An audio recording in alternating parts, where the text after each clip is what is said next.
Welcome to ATB TV. It's Darren Dance here at Royal Ascot on June 22nd. We're here today to watch Dan Dino run for the Australian Thoroughbred Bloodstock Group in the Hardwicke Group 2 2400 metre stakes.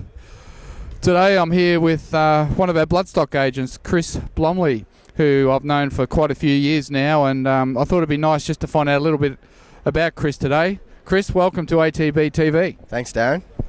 Chris, as I said, I met you at Inglis a few years ago, and we got together and we started buying horses together. I guess for our owners, they'd like to know a little bit about Chris Blomeley and McKeever Bloodstock. So tell us a little bit about your past in the Bloodstock arena.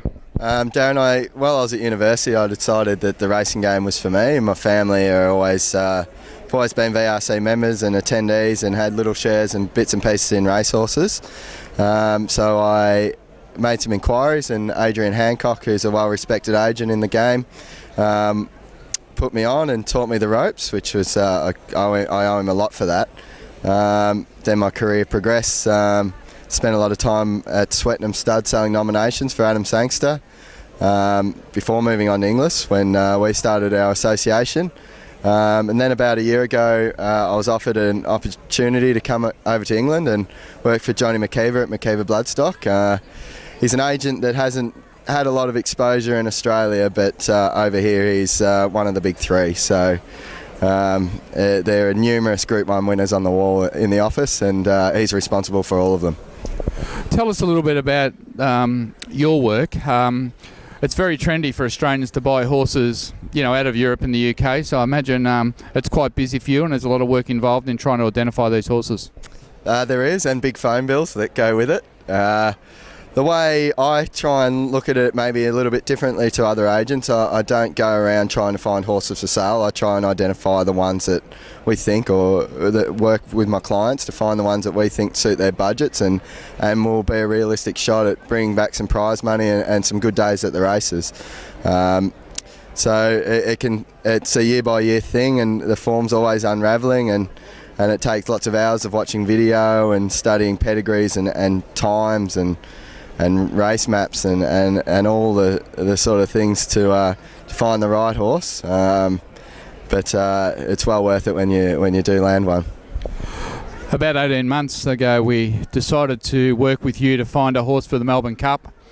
And I remember sitting down in the office at the boardroom at Inglis with you and trying to work out a criteria that I guess after a number of months brought us to a horse called Jacklebury.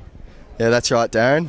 There's a lot of late nights, and I was fairly new to the European scene then, so I analysed more form than I have to now to create a shortlist. And once that shortlist presented itself, obviously Jacklebury stood out, and for us, it showed us that the form we were using was correct, and the third in the Melbourne Cup was outstanding.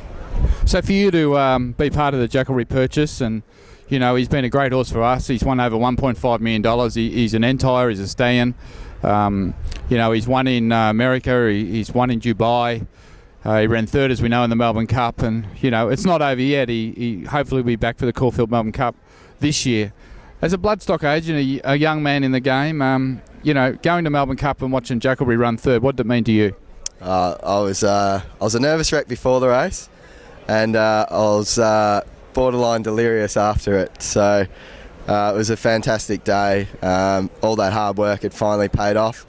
When we went to Dubai, it was like nothing would ever be able to top that. But everyone who follows racing in Australia knows the Cup, and that's what we started with. And I probably shouldn't say this, but a few wags days of school were spent on the couch or sneaking off to Flemington to watch it. So it's been on my periphery for a long time, and to be there and pace, to do that for you guys and participate in it was just an unbelievable thrill, and I can't imagine what it would have been like for the owners.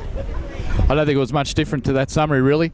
But apart from the internationals, your real job, I guess, or part of your job is to, go to the sales and make a short list of yearlings for clients.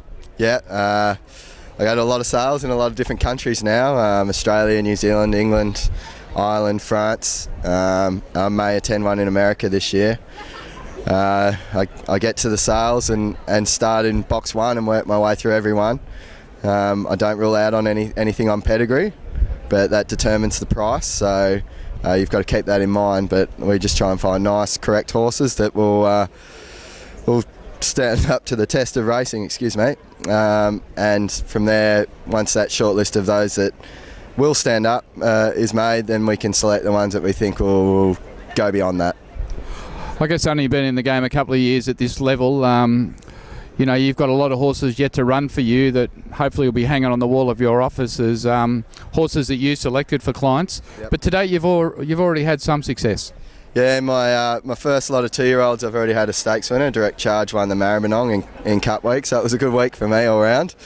And there's been a few winners about, and hopefully we keep building on that. And you know, if I follow the right things and do my job properly, I believe that'll continue to happen, and hopefully bigger and better things will happen. For a young agent to get a 2-year-old winner in Australia in one of the first 2-year-old races in Australia, one of the first 2-year-old group races, it was a pretty big deal. So we're pretty happy with that.